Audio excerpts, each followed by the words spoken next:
താനീ കണക്കിന് എന്നെ ഒരുപാട് വെള്ളം കുടിപ്പിക്കല്ലോടൂ. കണക്കുകളൊന്നും ശരിയാവുന്നില്ല. ഒന്നുകൂടെ പറഞ്ഞേ. 8 ലക്ഷം രൂപ 8 ലക്ഷം രൂപ എങ്ങോട്ടോടി?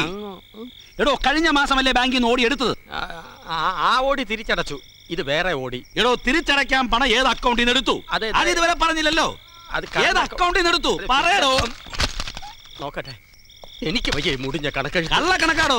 താൻ അളിയൻ ഒരെണ്ണം മതി എന്നെ എന്റെ കമ്പനിയെ പൂട്ടിക്കാൻ. തയ്യും തൂക്കി നടക്കുന്നു. എനിക്കിനി വയ്യ ഈ കണക്കെഴുത്തും ചീത്ത കേൾക്കലും. അതുകൊണ്ട് നീ അളിയനോട് കാര്യം തുറന്ന് പറഞ്ഞ് ഏതെങ്കിലും ഞാൻ എന്ത് ചെയ്യാൻ? നിനക്കും കുട്ടികൾക്കും വേണ്ടിയാ ഞാൻ ഇല്ലാത്ത കമ്പനികളുടെ ഇല്ലാത്ത അക്കൗണ്ടന്റായിട്ട് അഭിനയിക്കുന്നത്. ഇപ്പൊ കണ്ടില്ലേ, നാട് മുഴുവൻ കട ഉണ്ടാക്കി വെക്കും. എന്നിട്ട് അതെല്ലാം വീട്ടാ എന്നെ ഏൽപ്പിക്കും. ഞാനിപ്പോ പല ഊടുവഴിയിൽ കയറി എന്റെ വീട്ടിലെത്തുന്നത്. നമസ്കാരം മുതലാളി.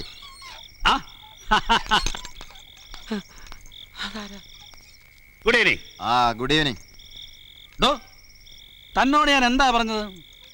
ആ പൊട്ടക്കണ്ണന്മാരെ ഒന്ന് പേടിപ്പിക്കാനല്ലേ പറഞ്ഞുള്ളൂ. അതിന് പകരം രണ്ടുപേരെയും തല്ലി ചാച്ചോന്ന് നിൽക്കുന്നു. സാധാരണ ആളുകളെ പേടിപ്പിക്കുന്നത് കത്തി കാണിച്ചോ തോക്ക് കാണിച്ചോ ആണ്. ഈ കുരുടന്മാരെങ്ങനെ പേടിപ്പിക്കും? പുറകെ കൊണ്ടുപോയി പടക്കം പൊട്ടിക്കണോ? കയ്യിന്നെങ്കിലും നീ എന്നെ ഒന്ന് രക്ഷിക്കണം. ശിവരാമ ഇങ്ങോട്ടോടൂ. ഇപ്പൊ തന്നെ കാശ് കൊടുത്തേക്കണം. അല്ലെ നാളെ ബാങ്ക്. എന്താണ് നാളെ? ഒരു നാളെ ഇല്ല. ഇന്ന് എന്നെ വാങ്ങിച്ചോണം. മേലാരിതം പറഞ്ഞ് പഠിക്കാതെ തരാൻ പാടില്ല. അങ്ങനെ വാ ഇവിടെ. നല്ല ഭംഗിയുണ്ടല്ലേ. ഇന്ന് വായിച്ചതാ. അളിയനെ ഞാൻ ഇതുപോലെ തന്നെ വായിച്ചത്. പക്ഷെ അളിയൻ ടൈയോടെ കെട്ടും. അല്ല അളിയൻ ടൈയോടെ കെട്ടിയാലും കണക്കാ. എന്താ പേര്?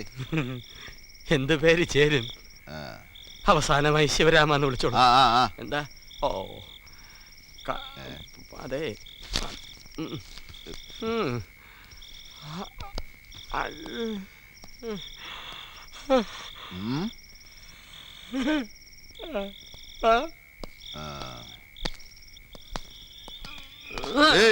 നടക്കുക. എവിടെ ആശാന ഈ സ്ഥലം? 3-4 കിലോമീറ്റർ ആയല്ലോ നടത്തുന്നത്. അതെ, ഒരു നഗ്ന സത്യം പറയട്ടെ. സത്യം പറഞ്ഞാ എന്റെ കാശില്ല, നാളെ തരാം. അതാണ് സത്യം. ഓ അങ്ങനെ. മുതലാളി പറയുന്നു ഇന്നത്തെ കഴിഞ്ഞാൽ ഇടപാടില്ലെന്ന്.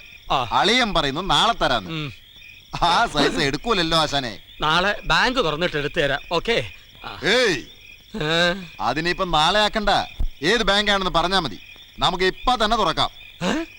ഞാൻ ഏത് പൂട്ടും പൊളിക്കും.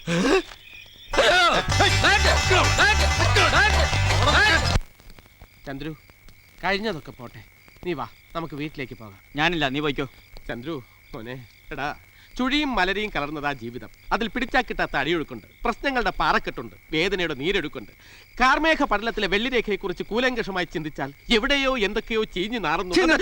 നീ എന്നെ വീട്ടിൽ നിന്ന് ചവിട്ടി പുറത്താക്കി ഞാൻ സഹിക്കാം. പക്ഷെ പച്ച പാതിരാക്കി വന്ന് ഒരുമാതിരി ഓട സാഹിത്യം പറഞ്ഞോണ്ടല്ലോ. ചന്ദ്രു വാ, ഞാനാണ് വിളിക്കുന്നത്. അതുകൊണ്ടാ വരാത്തത്. എന്നാലേ ഞാനും പോണില്ല. സ്നേഹമാണ് അവലത്, സ്നേഹമാണ്. എന്റെ ആത്മാർത്ഥം എന്താണെന്ന് കാലം നിന്നെ മനസ്സിലാക്കി തരും. മഞ്ഞു കൊണ്ടോട്ടെ, ഞാൻ ഇവിടെ കിടന്ന് മരിക്കാൻ പോവാ. ഞാൻ പോകുന്നില്ല. ആ ബാഗ് ഇങ്ങോട്ട് തന്നെ. നീ എന്റെ കൂടെ വീട്ടിലേക്ക് വാ, എങ്കിൽ ബാഗ് തരാം. നീ ഒന്നും മിണ്ടണ്ട, ബാഗ് ഇങ്ങോട്ട് തരാം. നീ എന്റെ കൂടെ വന്നാലേ തരുള്ളൂ. നീ ബാഗ് ബാഗ് തരാനില്ല. നീ വിട്ടേ. പച്ചപ്പാതിരാക്കി ഉറങ്ങി കിടക്കുന്നതിന്റെ ബാഗ് പിടിച്ചു പറിക്കുന്നതാ. ഇത് എന്റെ ബാഗാ സാറേ. നിന്റെ ബാഗ് എങ്ങനെയാ ഇവന്റെ തലക്കടിയിലായത്? പറയണം. കുഴപ്പമായി. എണീറ്റേ സാർ, ഇത് വെറും അഭിനയമാണ്. നമ്പർ ഒന്നും ഇറക്കണ്ട മോനെ. അയ്യോ തേടി കുറെ നാളായി ഞങ്ങൾ നടക്കുക. ദൈവമേ, എടാ പങ്ക, നീ കളിക്കല്ലേ. സാറേ ഇവന് ഉറങ്ങിട്ടൊന്നുമില്ല. ഉറക്കമാണോ അവിടെ? നല്ല ഉറക്കമാ. എടാ പങ്ക, നീ തമാശ കളിക്കല്ലേ. എണീക്കടാ. അയ്യോ, ഇങ്ങോട്ട് വാടാ മോനെ. എടാ നീ എണീറ്റില്ല, ഞാൻ പല കേസിലും പ്രതിയാകും. ഇങ്ങോട്ട് വാടാ. ഉറങ്ങിയിട്ടില്ല സാറേ, സത്യം. നടക്കടാ സ്റ്റേഷനിലേക്ക്. നടക്കണം. എടാ സമ്മതിച്ചടാ, സമ്മതിച്ചു. നിന്നോട് എനിക്ക് ഒരു വഴക്കുമില്ല. മാത്രമല്ല നിന്റെ കൂടെ ഞാൻ എവിടെ വേണേലും വരാം. സത്യം സത്യം. എടാ പങ്ക, എനിക്ക് പ്ലീസ്. അങ്ങനെ വഴിക്ക് വാ. ഇവനെ വിട്ടരാ സാറേ, ഇവൻ കള്ളനല്ല. അപ്പൊ നീ ഉറങ്ങുമല്ലായിരുന്നല്ലേ? ഏയ്, ഞാൻ അഭിനയിച്ചതാ. മാത്രമല്ല ഇവൻ എന്റെ കൂട്ടുകാരനും കൂടിയാ. ഈ ബാഗൊക്കെ എവന്റെ. നീ അപ്പൊ ഉറക്കത്തിൽ എനിക്കും തന്ന അറിഞ്ഞോണ്ടായിരുന്നല്ലേ? അത് ഞാൻ സ്വപ്നത്തിൽ ഉറക്കം കണ്ടതാണ്. പാതിരാത്രി റോഡിൽ കിടന്ന് നാടകം കളിക്കാൻ എന്റെ വീട്ടിൽ പോടാ. വാ പോകാം. ഞാൻ അങ്ങോട്ടും ഇല്ല. മോനെ പങ്ക, പ്രശ്നങ്ങളുടെ പാറക്കെട്ട് ഇളകിയില്ലേ, വേദനയുടെ നീരൊഴുക്കും തുടങ്ങിയില്ലേ. വാ നമുക്ക് വീട്ടിൽ പോവാം. ഞാൻ വരുന്നില്ലെന്ന് പറഞ്ഞില്ല. ആ പോലീസുകാരൻ ഒരു പ്രാവശ്യം കൂടി എന്റെ ദേഹത്ത് കൈവച്ചിരുന്നെങ്കിൽ ഞാൻ ശരിക്കും തിരിച്ചു കൊടുത്തേ. 2 ആദ്യമേ കിട്ടിയായിരുന്നല്ലോ, അപ്പൊ എന്ത് തിരിച്ചു കൊടുക്കാൻ ഞാൻ? അതാണ് എനിക്ക് ഒരു പിടിയും കിട്ടാത്തത്. അതെങ്ങനെ സംഭവിച്ചു?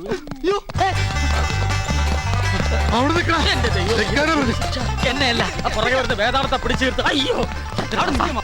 എന്താ ശാനെ, എന്താ പ്രശ്നം? കൊല്ലും ഞാനിവനെ. ഈ മുടിഞ്ഞോ പണ്ട് ഒളിമ്പിക്സിലായിരുന്ന മണിക്കൂർ 2 എന്നിട്ട് ഇവനെ ഓടിക്കുന്നത്. ഇടപാടൊക്കെ നമുക്ക് നേരം വെളുത്ത് തീർക്കാം സ്നേഹിത. അമ്മാവന്റെ സ്നേഹിതനാ ഇയാള്. ഏയ് സ്നേഹിതനാ? പിന്നെ വളരെ അടുത്ത സുഹൃത്താ, ഉറ്റ തോഴൻ. അമ്മാവൻ എന്തിനാ ഈ സൈസ് കച്ചറകളുമായി കൂട്ടുകൂടി രാത്രി ഇങ്ങനെ കറങ്ങി നടക്കുന്നത്? എന്റെ മൂത്ത മോളെ കെട്ടിച്ചു കൊടുക്ക. അയ്യോ എടാ, നിന്റെ തന്ത അന്ധന്മാരെ ഒന്ന് പേടിപ്പിക്കാൻ ഇവനോട് പറഞ്ഞു. ഇവൻ അവരെയും തല്ലി കാശ് കൊടുത്തില്ലെങ്കിൽ ഇപ്പൊ എന്നെയും തല്ലു എന്ന് പറയുന്നു. നമസ്തേ. പോട്ടെ ചേട്ടാ, പോട്ടെ. ചേട്ടന് കാശ് കിട്ടിയാ പോരെ? എടാ പങ്ക, കാശ് കൊടുത്തേ. ഏത് കാശ്? എടാ മറ്റേ പേന വിറ്റ ആ കാശ്. ഓ, പേന വിറ്റ കാശ്. അതങ്ങ് വീട്ടിരിക്കല്ലേ, അങ്ങോട്ട് പോയി വാങ്ങിച്ചോ. അയ്യോ, ആരാ അവിടെ? ഞാനാ ചന്ദ്രുവിന്റെ അമ്മാവൻ. കൂടെ ചന്ദ്രുവും പങ്കജാക്ഷനും ഉണ്ട്. പിന്നെ നിങ്ങക്ക് പരിചയമുള്ള വേറൊരാളും കൂടെ ഉണ്ട്, പൊന്നൻ. ബസ് സ്റ്റാൻഡിൽ വെച്ച് താങ്ങിയില്ലേ?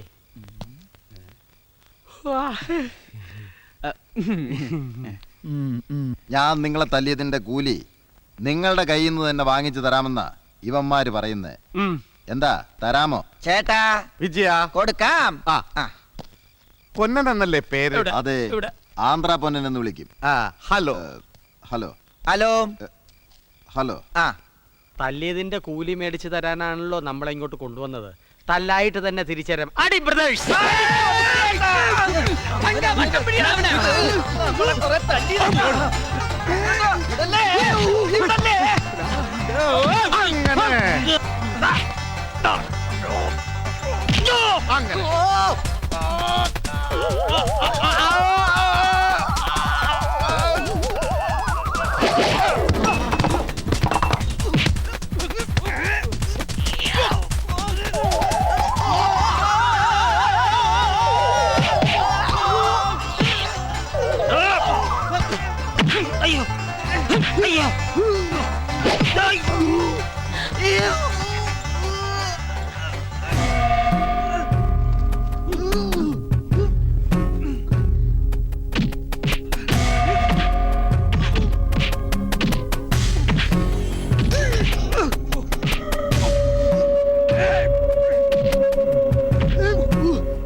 എന്താണ് കിട്ടിയത് പോലെ?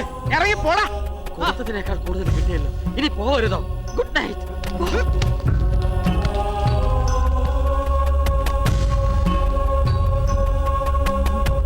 ഇറങ്ങി പോടാ. ഇറങ്ങി പോകാൻ. പോയി പോയി പോയാ? ആ.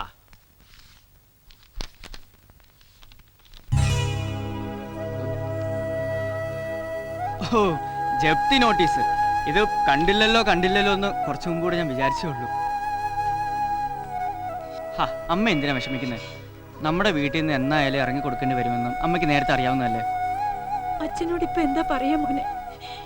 വീട് വിട്ട് ഇറങ്ങേണ്ടി വന്ന പിന്നെ ഒന്നും മറച്ചു വെക്കാൻ കഴിയില്ല. എല്ലാ കാര്യങ്ങളും അച്ഛൻ അറിയും. പിന്നെ എന്താ ഉണ്ടാവും അറിയാലോ. അമ്മേ, എന്താ ഇത്? ഈ പണം കൊടുക്കാൻ ഒരാഴ്ചത്തെ സാവകാശം ഉണ്ടല്ലോ, അതിനുള്ളിൽ എന്തെങ്കിലും ഒരു മാർഗം ഞാൻ ഉണ്ടാക്കാം. ഹാ, ഞാനല്ലേ പറയുന്നേ. നോക്കി, ഇനി എന്റെ നന്ദനക്കുട്ടി കരയാതെ വീട്ടിലേക്ക് പോയിക്കൊള്ളൂ. എനിക്ക് കച്ചവടം തുടങ്ങാൻ സമയമായി. ചെല്.